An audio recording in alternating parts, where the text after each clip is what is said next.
me trying it out. And the biggest reason I made this video is to show how to come in here and check the pressure and stuff on this machine. So it comes with a toolbox, and I looked the pressures up online. Nitrogen pressure ideally is 210, a range of 200 to 235. That's what I found online for mine. And then here's your toolkit, and it comes with a nitrogen tank. They are supposed to be pre-filled, so hopefully this one has it in it already. It's just got a little port down in there. Okay, and then when you open up this little kit, this is what's in it.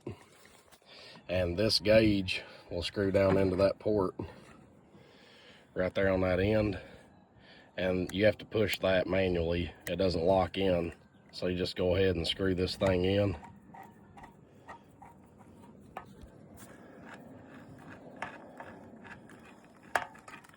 Make sure to get it good and tight.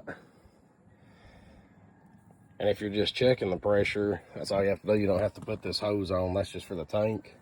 And there's a block off plug here. You have to make sure it's on and everything's closed. And then you just tighten this down and push this lever down, and it'll show you the PSI. And the PSI is in the red. And like I said, we're looking for 210 ideally.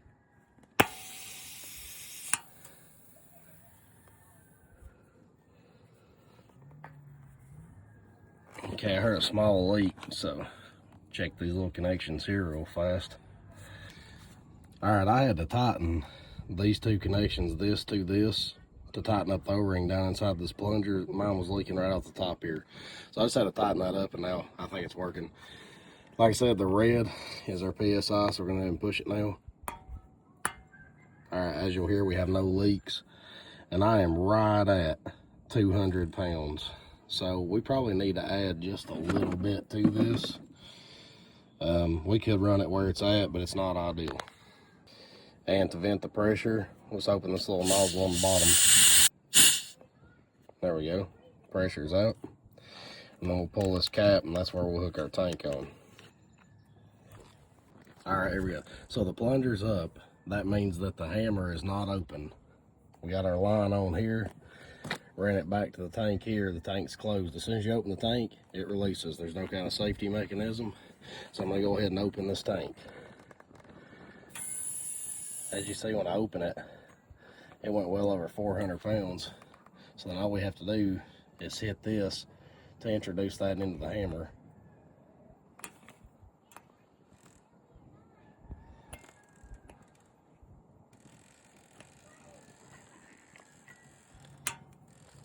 Okay, and then we'll vent that pressure out and see what's in just the hammer now. Okay, remember the tank's closed. Now we're gonna check the hammer. And I sent it way too high, so I'll have to release some of that. So at this point, we can actually release all the pressure, and we can take this line off from the tank because we don't need it anymore. And then we'll put that cap back on.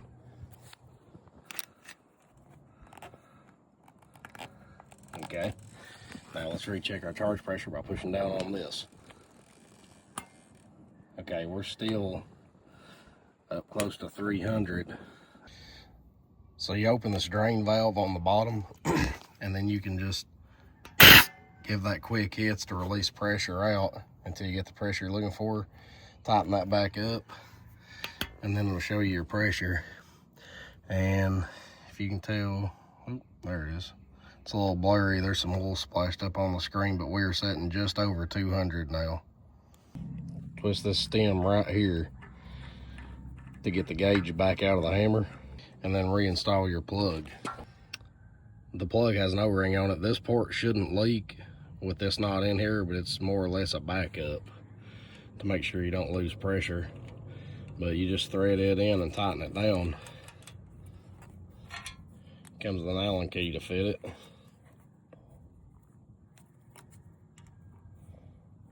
That's it, it's ready to run. One really bad design on this thing, the grease fitting is actually behind one of the mounting bolts. you see that's in the frame. You have to remove that to get to the grease fitting, and these are something that need greased often, so that's definitely a fail, but it's still a lot of money saved. You always want to make sure that there's pressure down on that pin. You don't dry fire it with no pressure on it. So you want to get good pressure on it, and then you hammer.